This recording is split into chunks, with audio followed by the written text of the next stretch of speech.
Hi, I'm Michael Sung from Machination Studio.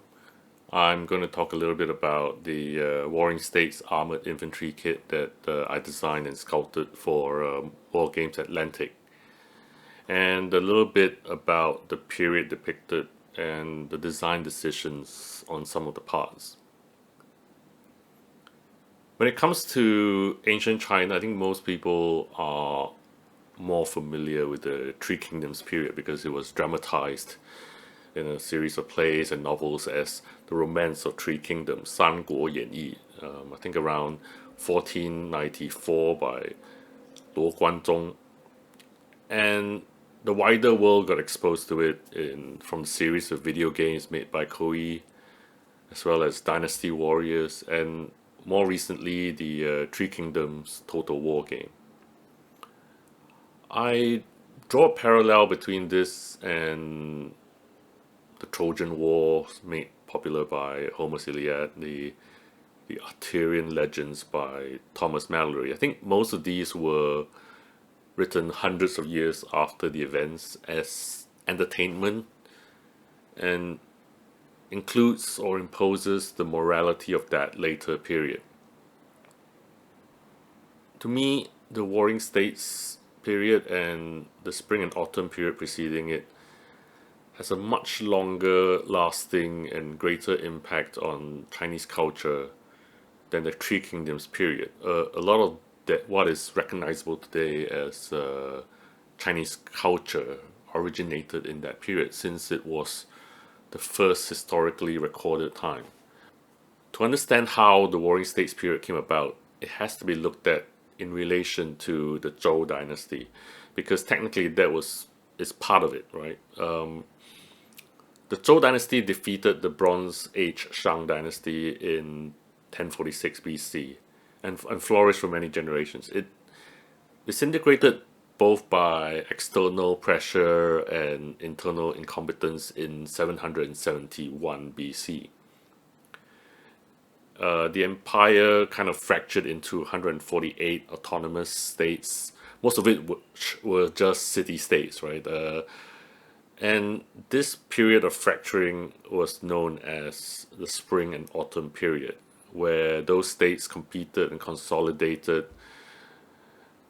At the time, Spring and Autumn as a term pretty much just meant a year, right? So the period is named after this yearly record kept by the state of Lu.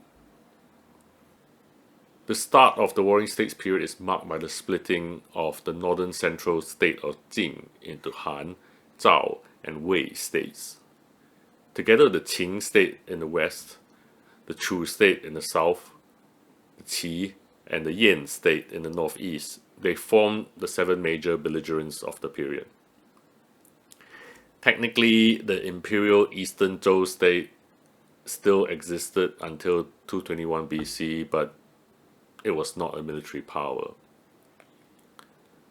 Most of what we know about this period was recorded 100 years later by Han Dynasty historians Sima Tan and completed by his son Sima Qian.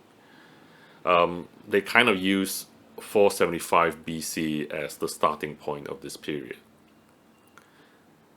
And if you look at the other side of the planet, the Battle of Salamis and Thermopylae were going on in 480 BC, so it was just about 5 years apart. It's important to remember that these seven states were of the same culture, right? They came out of the fracturing of the Zhou Dynasty. Alliances between the states were sealed with marriages between the ruling houses. The peace were upheld by the sons of the kings and the dukes living as hostages in one state or the other. As far as I understand, philosophers and engineers moved freely between the states serving different rulers. The armies fought other armies very similar in makeup to their own, and they sieged up walled cities very similar to their own. At the same time, it's also important to recognize that, after 300 to 500 years, from the breakup of the Zhou Dynasty, most of the rulers pretty much considered the situation to be set in stone. Most were happy to just maintain or enlarge their own state. The Han state actually sent their best water engineer Zheng Guo to help the Qing state build a canal. I mean, their intention was that this massive canal project would use up so much resources and manpower that the Qing state would not be able to invade them in the foreseeable future. I mean, never mind that eventually it would improve the agricultural output of the Qing state forever, The canal system still exists today. The most famous ruler was, of course, Qin Shi Huang, which is a title, right? His name was Ying Zheng, and some use Zhao Zhen. He was born while his father, Yi Ren, was the seventh son of the Qing king at the time, was a hostage in the Zhao state. His father escaped back to Qing during a battle between the Qing and Zhao state, and his wife and child joined him a few years later. Qin Shi Huang, Ying Zheng, was remembered for four things. First of all, conquering and uniting the warring states, right? Unifying China.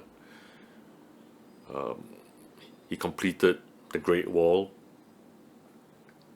his Terracotta Army, and for the fact that his hard-won empire only lasted 11 years after his death. Our views of famous historical figures change with time. I remember as a child that he was presented as a tyrant for killing Confucian philosophers and for burning books, for the hundreds of thousands, some say over 1 million lives lost building and completing the Great Wall, and the sheer hubris and megalomania of building the Terracotta Army, right? This was maybe 10 years after the discovery of the Terracotta Army, so it was starting to become a tourist attraction and sparking a renewed interest into him as a figure.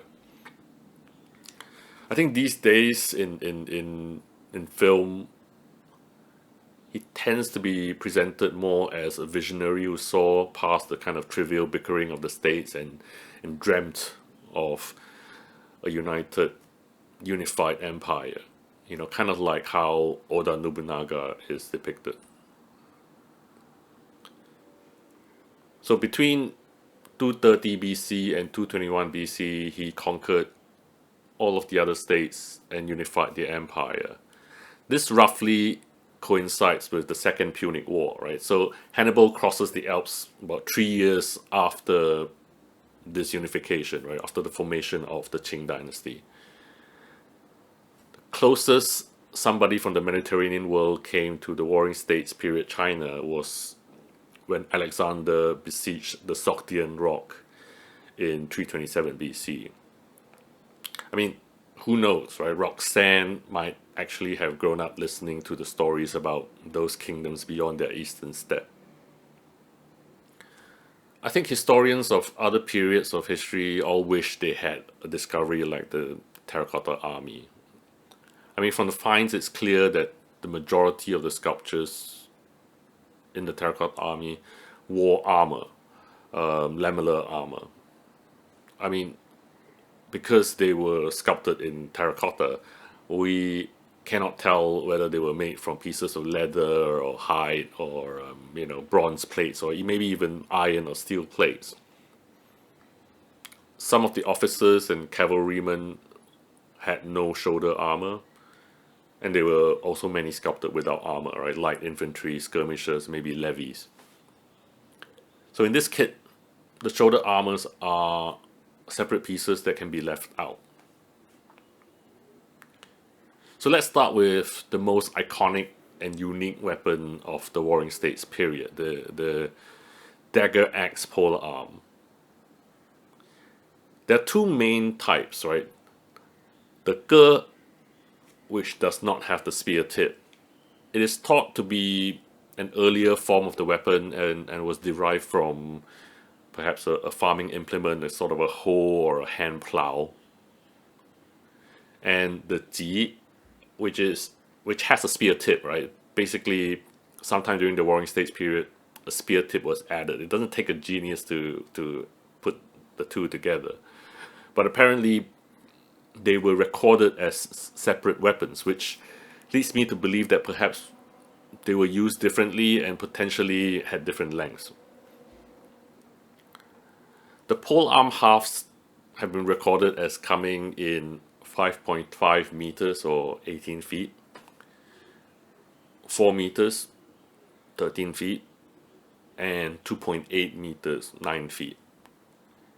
The 18 and 13 foot versions are, they're definitely not individual sparring weapons, right? They're clearly like pikes. They're meant to be used in a military formation. I have modeled the spears in the kit with this sort of 4 meters, 13 foot in mind. I also have a strong feeling that the shorter 2.8 meter version was either used as maybe a cavalry weapon or for city guards, for instance. The timeline of the use of the Dagger-axe kind of run parallel with the timeline of the use of the chariots, the 4-horse heavy chariots in Chinese history, which is kind of from the latter periods of the Shang Dynasty through the various Zhou Dynasty periods and into the early parts of the Han Dynasty. This leads me to hypothesize that the weapons used is closely associated with the use of the chariot, the 4-horse heavy chariot.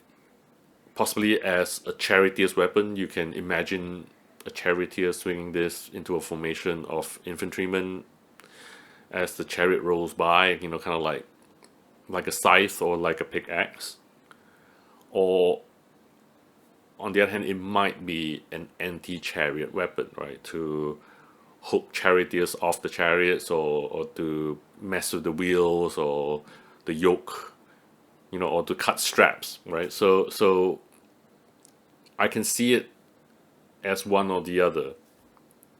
However, as iconic as the Dagger-axe is, I believe it was a specialized weapon, right? The vast majority of the pole weapons were spears or pikes.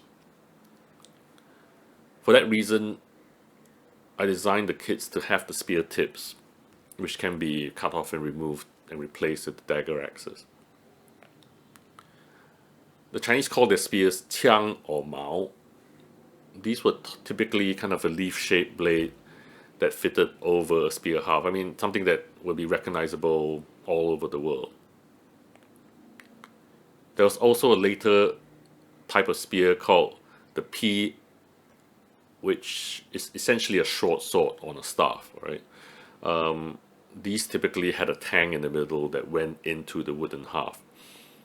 I think having the longer edges suggested that the weapon was intended or expected kind of lateral pressure applied to it. Whether the leaf-shaped spears or the long-bladed spears were used in different types of troops, I have no idea. Let's go next to the crossbow, the Nu Gong. I feel that the way that I've modeled this might be a source of a bit of a controversy. Why are the crossbow prods so long? I think a very commonly held view of crossbows is always in the context of the medieval European crossbow versus the English longbow, for instance. It is widely accepted that one of the major advantage of the crossbow is that it's easier to train someone to use it compared to the bow. Another advantage of the medieval crossbow is that it has very heavy pull weight for armor piercing. But that requires the creation of very strong crossbow prods, the bow part of the crossbow. Medieval European crossbow had metal prods, right? The only archaeological find that remained of the Chinese crossbows were the metal trigger mechanisms. So I don't believe they had a stronger prod than the bows of the same period. In fact, there is evidence that when the Chinese wanted stronger pull weights, they resorted to double or triple bows. While for most of the Warring States period, there were professional soldiers, these were also massive armies to upkeep. I think having a weapon that takes weeks or months to train was clearly a primary reason for going the crossbow route. It is also my hypothesis that there was a second reason, and that was that the crossbows fired in an arc or trajectory, right? In the Donghai Commandery armory records from the Han Dynasty, it lists the armory as having 500,000 crossbows. And this is out of a total of 1,000,000 weapons. The other 500,000 plus was mostly spears of one type or another. I mean, first of all, let's just say that this armory record is from 200 years after the Warring States period, but it is the closest that we have. And these numbers are also disputed, right? They could possibly have been inflated government figures, whether this was the record of a single commandery or the entire Han Empire's armory, and how much of it was outdated weapons, etc. Right? So, but regardless, it is the proportion that interests me, right? 50% of the weapons were crossbows. If you're a wargamer, you will quickly realize that in most rule sets, you never have the frontage to make effective use of an army with 50% crossbows. Unless they don't need the frontage, right? They fire in an arc.